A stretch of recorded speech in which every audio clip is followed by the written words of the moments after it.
Welcome to জিএনসেন mentor. আজকে আমরা যে নতুন একটা ক্লাস নিয়ে এসেছি সেটা আবার শুরু হচ্ছে আমাদের সেই 12-এর মানে 11-12-এর ক্লাস। অলরেডি আমরা 11-এর আগের বারে করেছি, নিউ সেমিস্টার যেটা শুরু হয়েছিল, নতুন যে কোশ্চেন প্যাটার্ন এর আগের বার থেকে চালু হয়েছিল।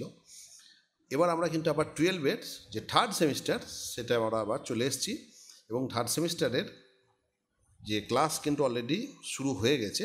এপ্রিল থেকে কিন্তু সমস্ত স্কুলের ক্লাস শুরু হয়ে গেছে। তো আমাদের ওয়েস্ট বেঙ্গল যে হায়ার সেকেন্ডারি যে কাউন্সিল রয়েছে সেই কাউন্সিলের থেকে কিন্তু এবারে এই থার্ড সেমিস্টারের প্রশ্ন কিন্তু হবে। আর আবার যে ফোর্থ সেমিস্টার সেটাও কিন্তু অর্থাৎ উচ্চ মাধ্যমিক দুটো ভাগে ভাগ হয়ে গেছে, একটা থার্ড সেমিস্টার এবং একটা ফোর্থ সেমিস্টার হবে, সেটা ফাইনাল দুটো মিলে কিন্তু এদের নম্বরটা কিন্তু তোমাদের দেওয়া হবে। তো প্রথম থেকেই কিন্তু আমাদেরকে খুব গুরুত্ব সহকারে কিন্তু পড়াশোনা শুরু করতে হবে এবং আমাদেরকে কিন্তু পুরো একদম নির্দিষ্ট একটা স্ট্র্যাটেজি মেনে কিন্তু আমাদেরকে প্ল্যান মাফিক কিন্তু পড়াশোনা চালিয়ে যেতে হবে। আর থার্ড সেমিস্টারে আমাদের যেটা আছে সেটা হচ্ছে যে তোমরা জানো যে ফার্স্ট সেমিস্টারে যেরকম ছিল সমস্ত এমসিকিউ টাইপের, অবজেক্টিভ মাল্টিপল চয়েস টাইপের, ঠিক থার্ড সেমিস্টার অর্থাৎ 12-এর যে থার্ড সেমিস্টার সেখানেও কিন্তু আমাদের অবজেক্টিভ মাল্টিপল চয়েস টাইপের কোশ্চেন থাকবে। সেই কোশ্চেন প্যাটার্ন নিয়ে পরে আসছি। তো প্রথমে আমি চলে আসছি আমাদের যে জিওগ্রাফি যে থার্ড সেমিস্টারের যে সিলেবাস রয়েছে সেটা নিয়ে। আমাদের যে জিএনসেন মেন্টারের যে টেলিগ্রাম চ্যানেল রয়েছে তার সঙ্গে কিন্তু তোমরা যুক্ত হয়ে যাবে। এখানে কিন্তু আমরা বিভিন্ন ধরনের ম্যাটার, পরীক্ষা সংক্রান্ত যে বিভিন্ন কম্পিটিটিভ পরীক্ষা এবং এই যে ক্লাস ওয়াইজ যে সমস্ত 11-12 বা 9-10-এর সমস্ত কিছু কিন্তু এখানে তোমরা পাবে। তো সেই জন্য তোমরা জিএনসেন মেন্টারের এই টেলিগ্রাম চ্যানেলটির সঙ্গে যুক্ত হয়ে যাবে। এখানে তোমরা গুরুত্বপূর্ণ নোটিফিকেশনগুলো পাবে এবং তোমরা এখান থেকে পিডিএফও পাবে। তোমাদের ক্লাস 12-এর থার্ড সেমিস্টারের যে জিওগ্রাফি সিলেবাস যেটা রয়েছে সেই সিলেবাসের আমরা ডিটেল ভিউটা আমরা নিয়ে আসছি। এখানে কিন্তু থাকবে 35 নম্বর। আগেবারে যেরকম ছিল 35 নম্বর, ঠিক এখানেও এবারেও কিন্তু তোমাদেরকে 35 নম্বরের পরীক্ষা দিতে হবে এবং পুরোটাই থাকবে এমসিকিউ টাইপ কোশ্চেন। এর জন্য প্রত্যেকটা কোশ্চেনের 1 মার্কস করে থাকবে আর থাকবে টোটাল সময়টা কিন্তু থাকবে 2 আওয়ার্স বা 2 ঘন্টা থাকবে। তো আমাদের যে এখানে যে মার্কস অ্যালটমেন্ট যেটা সেটাও রয়েছে এখানে। সেই মার্কস অ্যালটমেন্টের ক্ষেত্রে আমাদের যে ইউনিট রয়েছে, ইউনিট 1, ইউনিট 2, ইউনিট 3, সেই সাব টপিকগুলো হচ্ছে ইউনিট 1-এ রয়েছে ফান্ডামেন্টালস অফ ফিজিক্যাল জিওগ্রাফি অর্থাৎ প্রাকৃতিক ভূগোল সংক্রান্ত আলোচনা। এখানে আমাদের থাকবে 15টা কোশ্চেন, 15 × 1 = 15 নম্বর, অর্থাৎ প্রত্যেকটা 1 নম্বর করে। 2 নম্বরে রয়েছে আমাদের ফান্ডামেন্টালস অফ হিউম্যান জিওগ্রাফি অর্থাৎ মানবীয় ভূগোলের বিষয়বস্তুসমূহ। এখানেও কিন্তু আমাদের থাকছে 10টা প্রশ্ন, 10 × 1 = 10 মার্কস। তাহলে 25 মার্ক আমাদের হয়ে গেল। বাকি থাকলে আরও 10 মার্ক। সেই 10 মার্ক থাকছে আমাদের এখানে আমাদের যে ভারতের যে ইন্ডিয়ান জিওগ্রাফি যেটা থাকছে সেখানে আরও 10 মার্ক থাকছে, অর্থাৎ 10টা প্রশ্ন থাকবে, 10 × 1 = 10। তাহলে প্রথমে থাকছে 15, তারপরে 10, তারপরে 10, টোটাল হচ্ছে 35 মার্কস আমাদের এখানে কিন্তু থাকছে। এটা আমাদের মনে রাখতে হবে। আর আমি এই প্রসঙ্গে যখন কোশ্চেন স্ট্রাকচার নিয়ে যখন আলোচনা হচ্ছে তখন আর একটা ব্যাপার আমি বলে দিই, যদিও এটা পুরনো ব্যাপার তাও আমি আরেকবার বলে দিচ্ছি এখানে যে কোশ্চেনগুলো কেমন থাকবে। 1 নম্বর কোশ্চেনগুলো কিন্তু মিলিয়ে মিশিয়ে থাকবে। কীরকম থাকবে?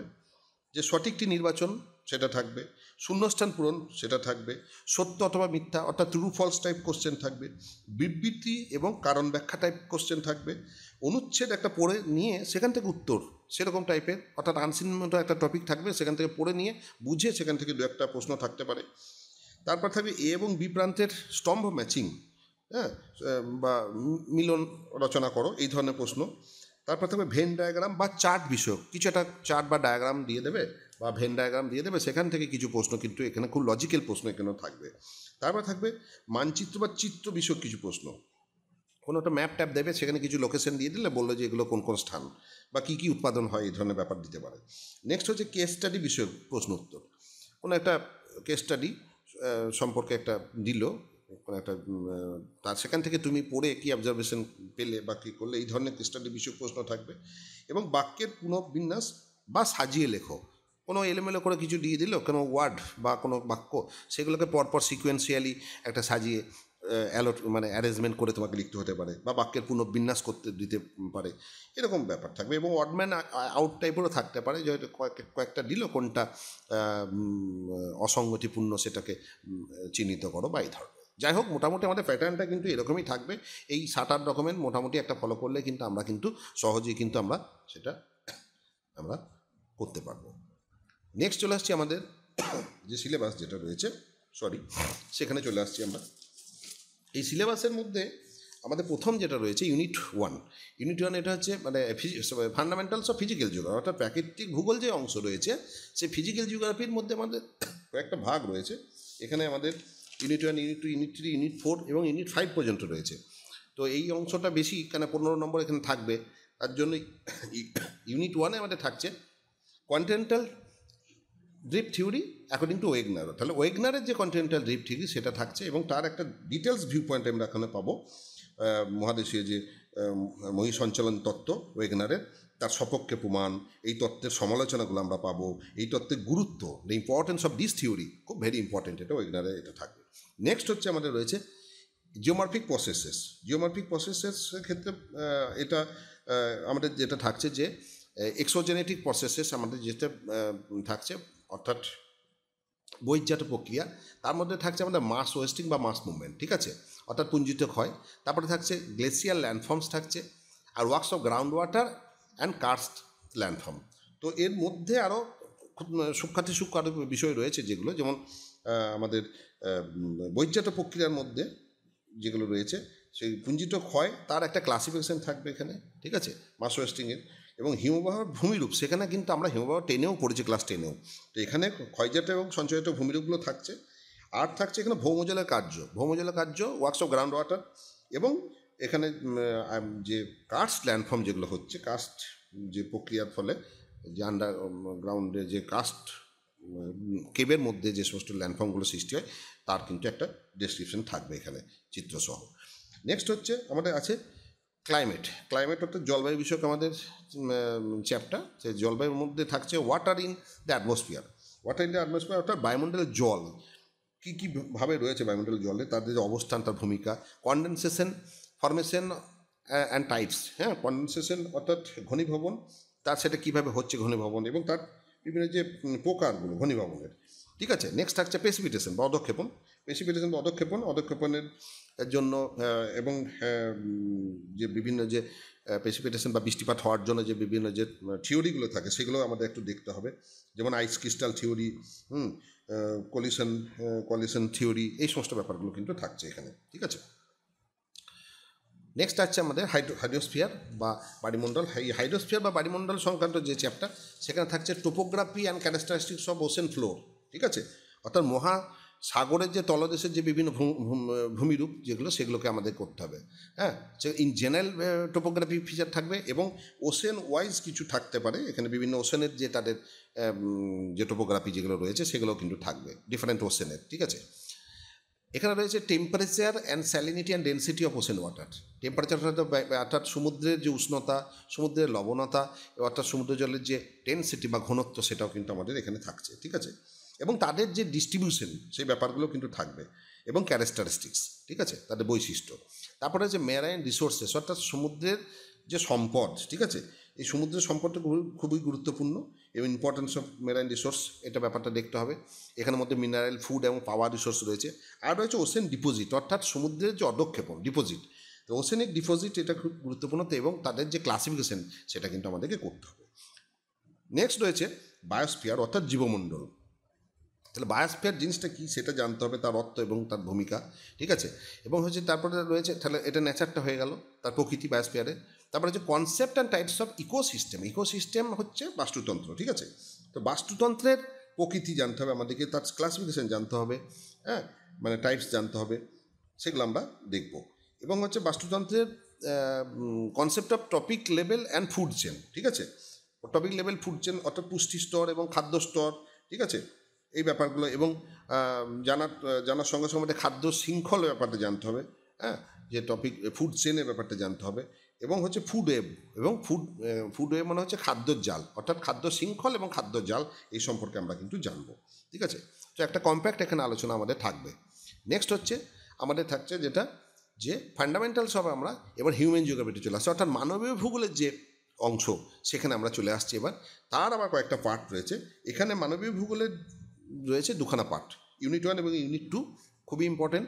এবং এখানে ইউনিট 1-এ থাকছে পপুলেশন, ইউনিট 1-এ থাকছে পপুলেশন। সেই পপুলেশন জিওগ্রাফির মধ্যে কী থাকছে? পপুলেশন অর্থাৎ জনসংখ্যা। জনসংখ্যার মধ্যে থাকছে distribution and density of population, এটা ওয়ার্ল্ড ওয়াইড, অর্থাৎ ওয়ার্ল্ড ডিস্ট্রিবিউশন থাকছে এখানে। হ্যাঁ, ওয়ার্ল্ড ডিস্ট্রিবিউশন করতে আমাদেরকে determinants and measures of population growth, অর্থাৎ জনসংখ্যার যে গ্রোথ, ঠিক আছে, সেই যে তার জনসংখ্যা বৃদ্ধির সম্পর্কিত যে তার যে ডিটারমিনেন্টস যেগুলো সেগুলোকে আমাদেরকে জানতে হবে। Population growth, birth rate, death rate অর্থাৎ জন্মহার, মৃত্যুহার এবং মাইগ্রেশন বা পরিব্রাজনের ব্যাপারটা আমাদেরকে জানতে হবে, এবং তার ক্লাসিফিকেশন যে বিভিন্ন যে শ্রেণীবিভাগ রয়েছে সেগুলো জানতে হবে। এবং এজ সেক্স পিরামিড, এজ অর্থাৎ বয়স লিঙ্গ যে অনুপাত বা বয়স লিঙ্গ যে পিরামিড সেটা সম্পর্কে আমাদের জানতে হবে, এবং তার ক্যারেক্টারিস্টিক্স বা বৈশিষ্ট্য বা চরিত্র আমাদের সম্পর্কে জানতে হবে। ঠিক আছে? তো জনসংখ্যার ক্ষেত্রে পৃথিবীর জনসংখ্যার যে বন্টন, বিশ্বব্যাপী জনসংখ্যার ঘনত্ব, হ্যাঁ, এই ব্যাপারগুলো কিন্তু আমাদের জানতে হবে, এবং বিশ্ব জনসংখ্যার বৃদ্ধির নিয়ন্ত্রক, ঠিক আছে, সেগুলো কিন্তু খুব গুরুত্বপূর্ণ। পপুলেশন একটা খুব কম্প্যাক্ট চ্যাপ্টার। তারপরে চলে আসছে আমাদের সেটেলমেন্ট। তো সেটেলমেন্ট এখানে সেটেলমেন্টের চ্যাপ্টার, এটা সেটেলমেন্ট, হ্যাঁ, সেটেলমেন্ট বা বসতি, জনবসতি, ঠিক আছে। এটা ছিল জনসংখ্যা এবং হচ্ছে জনবসতি। তো জনবসতির মধ্যে আমাদের থাকছে এখানে types and patterns of settlement, ঠিক আছে। আমাদের বসতির যে ধারণা এবং তার যে সংজ্ঞা এবং বৈশিষ্ট্য, ঠিক আছে, প্যাটার্নস, ঠিক আছে, হ্যাঁ, এই ব্যাপারগুলো কিন্তু আমাদের থাকবে। তারপর হচ্ছে factors determining the types of rural settlement, অর্থাৎ গ্রামীণ যে জনবসতি রয়েছে তার যে factor determining the types of rural settlement, তার যে বিভিন্ন প্রকার সেটা আমাদেরকে জানতে হবে। Functional classification of urban settlement, অর্থাৎ শহুরে বসতির বা পৌর বসতির কিন্তু তার যে বিভিন্ন প্রকার যে তার ফাংশনাল, অর্থাৎ তার কর্মধারার ভিত্তিতে তার যে ক্লাসিফিকেশন সেটা আমাদেরকে জানতে হবে। Problems of rural and urban settlement জানতে হবে, অর্থাৎ গ্রামীণ এবং পৌর বসতির যে বিভিন্ন যে সমস্যা সেগুলো সম্পর্কে কিন্তু আমাদের এখানে জানতে হবে। তো এই ছিল আমাদের মোটামুটি হিউম্যান জিওগ্রাফি পোর্শনের যে অংশ। নেক্সট চলে আসছি আমরা geography of India. Geography of India খুবই গুরুত্বপূর্ণ। আমরা আগের সেমিস্টারগুলোতে দেখেছি জিওগ্রাফি অফ ইন্ডিয়া ছিল। জিওগ্রাফি অফ ইন্ডিয়ার রিমেনিং কিছু পোর্শন যেগুলো রয়েছে এখন আমাদের, সেইগুলো কিন্তু এখানে আমাদের ইনক্লুড করা হয়েছে। ফার্স্ট হচ্ছে এখানেও কিন্তু প্রথম ইউনিটে রয়েছে কিন্তু জিওগ্রাফি অফ ইন্ডিয়ার ক্ষেত্রে যে পপুলেশন অফ ইন্ডিয়া, অর্থাৎ ভারত। এখন আগে পর্যন্ত আমরা যেটা দেখলাম সেটা হচ্ছে ওয়ার্ল্ড পপুলেশন, অর্থাৎ বিশ্ব জনসংখ্যা, আর এটা হচ্ছে ইন্ডিয়ান পপুলেশন। সেই ইন্ডিয়ান পপুলেশন এখানে কী থাকছে? ডিস্ট্রিবিউশন, ডেন্সিটি, একই ব্যাপার, growth and composition of population, অর্থাৎ ভারতের জনসংখ্যার যে বন্টন, তার ঘনত্ব, জনসংখ্যার যে বৃদ্ধির কারণ, জনসংখ্যার গঠন বা প্রকারভেদ, এই সমস্ত নিয়ে কিন্তু আমরা কম্পোজিশন, এগুলো নিয়ে আমরা কিন্তু আলোচনা করব, ঠিক আছে। তারপরে চলে আসছে আমরা ওয়াটার রিসোর্সেস। ভারতবর্ষের যে আমাদের যে ভারতের যে জল সম্পদ যেটা রয়েছে সেই নিয়ে আমাদের যে ইম্পর্টেন্ট চ্যাপ্টার। এই জল সম্পদের মধ্যে কী রয়েছে? যা রয়েছে ওয়াটার কনজারভেশন অ্যান্ড ম্যানেজমেন্ট, ঠিক আছে। ওয়াটার কনজারভেশন অ্যান্ড ম্যানেজমেন্ট এটা খুব গুরুত্বপূর্ণ, অর্থাৎ জল সম্পদের সংরক্ষণ এবং তার ব্যবস্থাপনা, ম্যানেজমেন্ট, ঠিক আছে, এটা খুবই গুরুত্বপূর্ণ। নেক্সট হচ্ছে ওয়াটারশেড ম্যানেজমেন্ট, অর্থাৎ জলবিভাজিকা পরিচালনা বা পরিকল্পনা যেটা, ঠিক আছে, বা ব্যবস্থাপনা আমরা বলতে পারি। এবং রয়েছে রেন ওয়াটার হারভেস্টিং, অর্থাৎ বৃষ্টির জল ধরে রাখার যে বিভিন্ন পদ্ধতি, খুবই গুরুত্বপূর্ণ এই ব্যাপারগুলো কিন্তু রয়েছে এবং খুবই এগুলো হট টপিক। আর তাছাড়া রয়েছে আমাদের nature and types of irrigation. ভারতবর্ষের যে বিভিন্ন প্রান্তের যে বিভিন্ন ধরনের সেচ ব্যবস্থা প্রচলিত রয়েছে তার ধরন এবং হচ্ছে যে বিভিন্ন যে তার ক্লাসিফিকেশন, সেগুলো কিন্তু এখানে আমাদেরকে দেখতে হবে। তার প্রকৃতি সম্পর্কে আমাদেরকে জানতে হবে, প্রকার সম্পর্কে জানতে হবে। এবং অ্যাট লাস্ট রয়েছে sustainable use of water resources, অর্থাৎ জলের একটা যে সাস্টেনেবল বা সুস্থায়ী যে ব্যবহার, এটা খুবই গুরুত্বপূর্ণ। অর্থাৎ এনভায়রনমেন্টকে প্রোটেক্ট করবার জন্য সুস্থায়ী ব্যবহার কিন্তু লাগবে। সেই যে বিভিন্ন যে স্ট্র্যাটেজিস সেগুলো কিন্তু এখানে কিন্তু ইনকর্পোরেট করা আছে এই চ্যাপ্টারের মধ্যে। এরপরে চলে আসছি আমরা যে থার্ড ইউনিট যেটা রয়েছে যে mineral resources and energy resources, অর্থাৎ ভারতের খনিজ এবং শক্তি সম্পদ। খুবই গুরুত্বপূর্ণ একটা চ্যাপ্টার, মিনারেল অ্যান্ড শক্তি সম্পদ, অর্থাৎ ভারতের খনিজ সম্পদ এবং শক্তি সম্পদ। এখানে কী রয়েছে? Types, distribution and uses of mineral resources, কী কী প্রকারে রয়েছে, তাদের বন্টন কী রয়েছে, কোথায় রয়েছে, কীভাবে রয়েছে, এবং তাদের ইউজ বা ব্যবহার বিভিন্ন খনিজের। তার মধ্যে রয়েছে আয়রন ওর, তারপরে হচ্ছে ম্যাঙ্গানিজ, ঠিক আছে, তারপরে হচ্ছে বক্সাইট এবং হচ্ছে কপার এবং মাইকা। অর্থাৎ আমাদের আয়রন বা লোহা, ম্যাঙ্গানিজ, বক্সাইট, তামা এবং অভ্র, এগুলো কিন্তু আমাদের সিলেবাসের মধ্যে রয়েছে।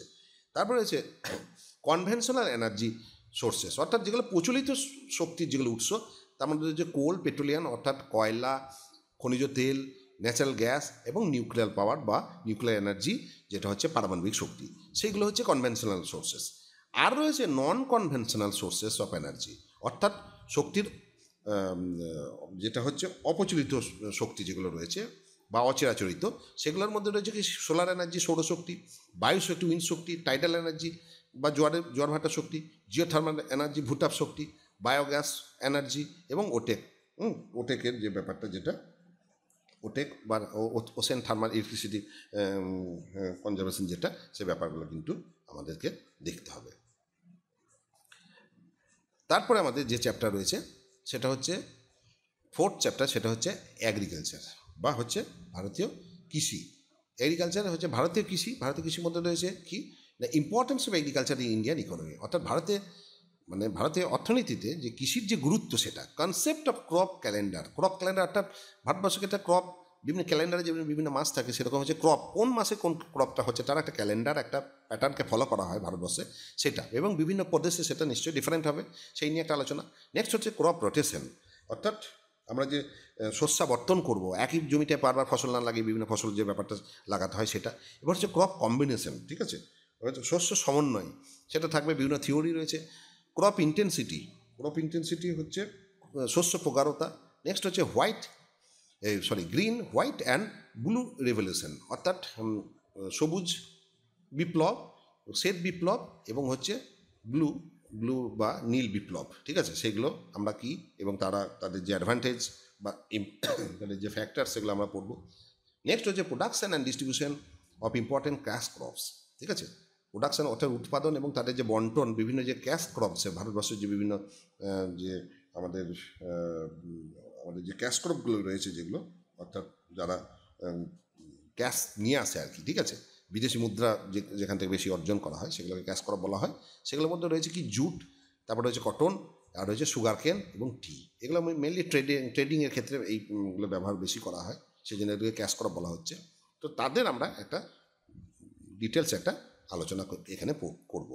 নেক্সট হচ্ছে আমাদের রয়েছে যেটা, যে ভারতবর্ষের transport and communication system of India, importance of different modes of transport, ঠিক আছে, যে ভারতবর্ষের বিভিন্ন যে যোগাযোগ এবং পরিবহন রয়েছে, পরিবহন ব্যবস্থা এবং যোগাযোগ ব্যবস্থার ক্ষেত্রে তাদের যে ইম্পর্টেন্স, ঠিক আছে, তাদের যে গুরুত্ব, types and importance of personal and mass communication system, সেটা আমরা পড়ব।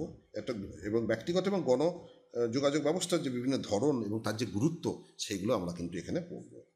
অর্থাৎ যোগাযোগ এবং পরিবহন ব্যবস্থা, বিশেষ করে যোগাযোগ ব্যবস্থার ক্ষেত্রে আমরা যেটা, পরিবহন ব্যবস্থার ক্ষেত্রে আমরা যেটা সড়কপথ পরিবহন, রেলপথ পরিবহন, আকাশপথ এবং রজ্জুপথ এবং পাইপলাইন পরিবহন ব্যবস্থাগুলো কিন্তু এখানে আমরা পড়বো, এবং তার সঙ্গে সঙ্গে কমিউনিকেশন, বর্তমানে যে মডার্ন যে স্যাটেলাইট কমিউনিকেশন, হ্যাঁ, সেগুলো কিন্তু আমরা এখানে দেখব।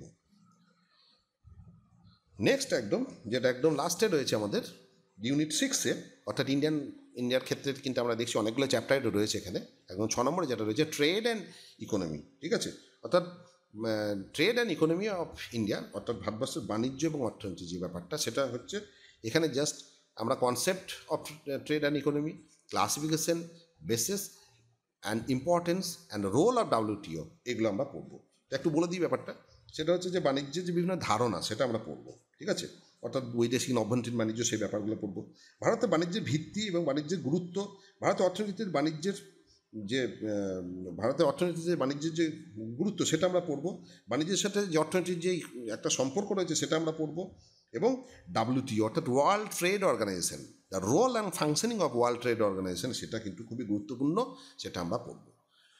তো এই হচ্ছে আমাদের মোটামুটি ভূগোলের যে থার্ড সেমিস্টার, যেটা তোমাদের মোটামুটি সেপ্টেম্বর অক্টোবর নাগাদ পরীক্ষাটা হয়, যেটা ঠিক পুজোর আগে।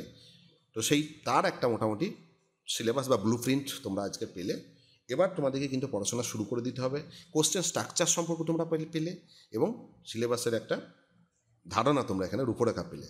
আমাদের এই চ্যানেলে কিন্তু এই পরবর্তী ক্ষেত্রে বিভিন্ন ধরনের ক্লাস এবং এই চ্যাপ্টার ওয়াইজ বিভিন্ন যে আমরা অবজেক্টিভ বা MCQ টাইপের কোশ্চেন প্রোভাইড করেছি, সেরকম কিন্তু আমরা দেবো। তোমরা কিন্তু ফলো রাখবে এবং তোমাদের বন্ধুবান্ধব যারা রয়েছে সকলকে বলে রাখবে, তোমরা কিন্তু এই চ্যানেলটির সঙ্গে যুক্ত থাকো। জুয়েনসেন মেন্টরের যে ইউটিউব চ্যানেল রয়েছে তার সঙ্গে তোমরা যুক্ত হয়ে যাও এবং এই চ্যানেলটিকে তোমরা সাবস্ক্রাইব করে রাখো, এবং এই চ্যানেলটিকে তোমরা লাইক, বেশি বেশি করে লাইক, কমেন্ট এবং শেয়ার করে দাও, কারণ এখান থেকে তোমরা সমস্ত ক্লাস বা গুরুত্বপূর্ণ জিনিস কিন্তু এখান থেকে পাবে। জুয়েনসেন মেন্টরের যে ইউটিউব টেলিগ্রাম চ্যানেল রয়েছে তার সঙ্গে তোমরা যুক্ত হও, কারণ গুরুত্বপূর্ণ নোটিফিকেশান পাবে এবং সমস্ত পিডিএফ তোমরা কিন্তু এখান থেকে পেয়ে যাবে। জুয়েনসেন মেন্টরের যে ফেসবুক প্ল্যাটফর্ম রয়েছে তার সঙ্গে তোমরা যুক্ত হও, সেখানেও কিন্তু গুরুত্বপূর্ণ তথ্য এবং সমস্ত ক্লাসের ইনফরমেশন বা ক্লাস তোমরা এখান থেকে পেয়ে যাবে। তো এই ছিল আমাদের আজকের ক্লাস। তাহলে আর সময় নষ্ট না করে ক্লাস 12-এর থার্ড সেমিস্টার তোমরা শুরু করে দাও। তোমাদের জন্য শুভেচ্ছা থাকলো।